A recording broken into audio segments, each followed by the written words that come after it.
Hello दोस्तों, आज हम डिस्कस करने वाले हैं chapter how the state government works की बैक साइज के क्वेश्चन नंबर 3 को। अब इस क्वेश्चन नंबर 3 में हमसे पूछा गया है कि जो चीफ मिनिस्टर और जो उनके बाकी मिनिस्टर्स हैं, कैबिनेट के मिनिस्टर, वो मिलकर जो डिसीजन लेते हैं उसको लेजिस्लेटिव असेंबली में डिबेट क्यों किया जाता है, उस पर वाद विवाद क्यों होता है।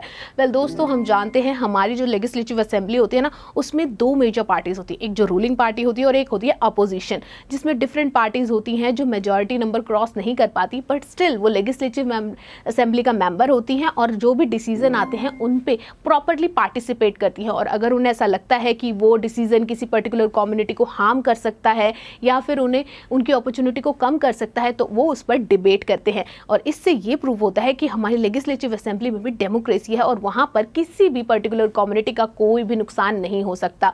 जो सबके साथ इक्वली डिसीजन माना जाता है, जिसपे सब सहमत होते हैं, एग्री करते हैं, उसी डिसीजन को आगे लेके जाया जाता है और वो लॉ बनता है। इसीलिए जो चीफ मिनिस्टर या बाकी मिनिस्टर मिलकर डिसीजन लेते हैं उस पर डिबेट होती है लेजिस्लेटिव असेंबली में, और जब सब लोग उस पर एग्री कर जाते हैं, उसके चेंजेस के साथ एग्री कर जाते हैं, तब उसे आगे लॉ में कन्वर्ट किया जाता है।